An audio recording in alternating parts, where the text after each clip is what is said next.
ನಮಸ್ಕಾರ ವೀಕ್ಷಕರೇ, public times Kannada news ಚಾನೆಲ್ಗೆ ಸ್ವಾಗತ. ನಾನು ನಿಮ್ಮ ರೂಪೇಶ್ ಕೆಂಸಾಗ್ರ. ಬಾಗಡಿ ಶಾಸಕ ಎಚ್.ಸಿ. ಬಾಲಕೃಷ್ಣ ಅವರಿಗೆ ಸಚಿವ ಸ್ಥಾನ ಸಿಗಲೆಂದು ವಿಶೇಷ ಪೂಜೆ. ರಾಜ್ಯ ಸಚಿವ ಸಂಪುಟ ವಿಸ್ತರಣೆಯಲ್ಲಿ ಬಾಗಡಿ ಕ್ಷೇತ್ರದ ಶಾಸಕ ಎಚ್.ಸಿ. ಬಾಲಕೃಷ್ಣ ಅವರಿಗೆ ಸಚಿವ ಸ್ಥಾನ ದೊರೆಯಲಿ ಎಂದು ಬಾಗಡಿ ಪಟ್ಟಣದ ಜ್ಯೋತಿನಗರ ನಿವಾಸಿಗಳು ಹಾಗೂ ಶಾಸಕ ಎಚ್.ಸಿ. ಬಾಲಕೃಷ್ಣ ಅವರ ಅಭಿಮಾನಿಗಳು ಕಲ್ಯಾಗೇಟ್ನ ವರಸಿದ್ಧಿ ವಿನಾಯಕ ಸ್ವಾಮಿ ದೇವಾಲಯದಲ್ಲಿ ವಿಶೇಷ ಪ್ರಾರ್ಥನೆ ಸಲ್ಲಿಸಿದರು. ಈ ವೇಳೆ ಭಕ್ತರು 101 ತೆಂಗಿನಕಾಯಿಗಳನ್ನು ಒಡೆದು ಗಣಪತಿಗೆ ಪೂಜೆ ಸಲ್ಲಿಸಿ ಎಚ್.ಸಿ. ಬಾಲಕೃಷ್ಣ ಅವರು ಸಚಿವರಾಗಿ ಕ್ಷೇತ್ರದ ಅಭಿವೃದ್ಧಿಗೆ ಇನ್ನಷ್ಟು ಸೇವೆ ಸಲ್ಲಿಸುವ ಅವಕಾಶ ದೊರೆಯಲಿ ಎಂದು ದೇವರಲ್ಲಿ ಪ್ರಾರ್ಥಿಸಿದರು. ಕಾರ್ಯಕ್ರಮದಲ್ಲಿ ಜ್ಯೋತಿನಗರದ ಎಂಆರ್ ಮಂಜುನಾಥ್, ರಮೇಶ್, ಸುರೇಶ್, ಪುಟ್ಟಸ್ವಾಮಿ, ರೇಣುಕಪ್ಪ, ಬಸವರಾಜು, ರಾಮಚಂದ್ರ ಸೇರಿದಂತೆ ಹಲವು ಅಭಿಮಾನಿಗಳು ಹಾಗೂ ಸ್ಥಳೀಯ ನಿವಾಸಿಗಳು ಭಾಗವಹಿಸಿ ವಿಶೇಷ ಪೂಜೆಯಲ್ಲಿ ಪಾಲ್ಗೊಂಡಿದ್ದರು. ಇವತ್ತು ಶ್ರೀ ವಿಘ್ನ ವಿನಾಯಕನಿಗೆ ಅಭಿಷೇಕ ಮಾಡಿಸಿ 101 ತೆಂಗಿನಕಾಯಿ ಹೊಡೆದಿದ್ದೀವಿ.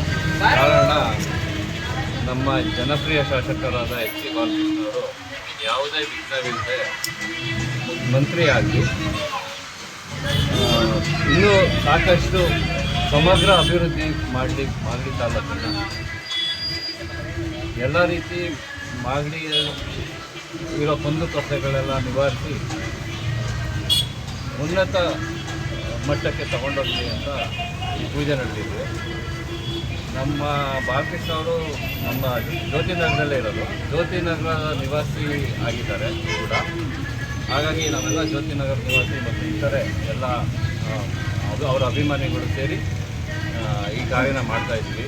ಆದಷ್ಟು ಬೇಗ ಯಾವುದೇ ವಿಘ್ನ ಇಲ್ಲದೆ ಅವರು ಮಂತ್ರಿ ಪದವಿ ಸ್ವೀಕರಿಸಿ ಮಾಗಡಿನ ಉನ್ನತ ಮಟ್ಟಕ್ಕೆ ತಗೊಂಡೋಗಿ ಅಂತ ಕೇಳ್ಕೊತಾರೆ. ಮುಖ್ಯಮಂತ್ರಿಗಳು ನಮ್ಮ ಜಿಲ್ಲೆಯವರು, ಅವ್ರಿಗೇನು ನೀವು ಕೋರ್ಕೊತೀರಾ? ಬಾಲಕೃಷ್ಣ ಅವ್ರಿಗೆ ಯಾಕೆ ಮಂತ್ರಿ ಸ್ಥಾನ ಕೊಡಬೇಕು ಅಂತ ಕೇಳ್ತೀರಾ? ಮುಖ್ಯಮಂತ್ರಿಗಳು ನಮ್ಮದೇ ಜಿಲ್ಲೆಯವರು, ಡಿ.ಕೆ. ಶಿವಕುಮಾರ್ ಅವರು ಮತ್ತು ಡಿ.ಕೆ. ಸುರೇಶ್ ಅವರು ಸಾಕಷ್ಟು ಅಭಿವೃದ್ಧಿ ಮಾಡಿದ್ದಾರೆ MP ಆಗಿ.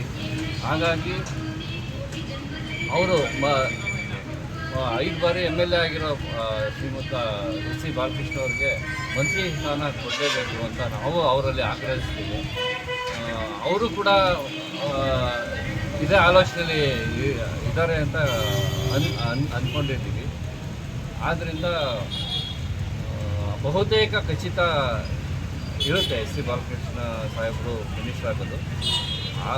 ಮತ್ತು ಅದೇ ಕಾರಣಕ್ಕೋಸ್ಕರ ಯಾವುದೇ ವಿಘ್ನ ಮಧ್ಯ ಬರ್ತಲೇ ಇರೋದಕ್ಕೋಸ್ಕರ ಮೊದಲನೇದಾಗಿ ವಿಘ್ನ ವಿನಾಯಕನಿಗೆ ಪೂಜೆ ಮಾಡ್ತಾಯಿದ್ದೀವಿ, ಅಭಿಷೇಕ ಮಾಡಿ. ಆಮೇಲೆ ಮಂತ್ರಿ ಆದಮೇಲೆ ನಾವು ಮುಂದೆ ಶ್ರೀ ರಂಗನಾಥ ಸ್ವಾಮಿ ಹತ್ರ 501 ಈಡುಕಾಯಿ ಹೊಡೆದು ಅವ್ರಿಗೆ ಅಭಿಷೇಕ ಎಲ್ಲ ಮಾಡಿ ಒಳ್ಳೆ ರೀತಿ ಅಭಿವೃದ್ಧಿ ಆಗಲಿ ಅನ್ನೋದು ಅವ್ರ ಮುಖಾಂತರನೇ ಮಾಡ್ತೀವಿ.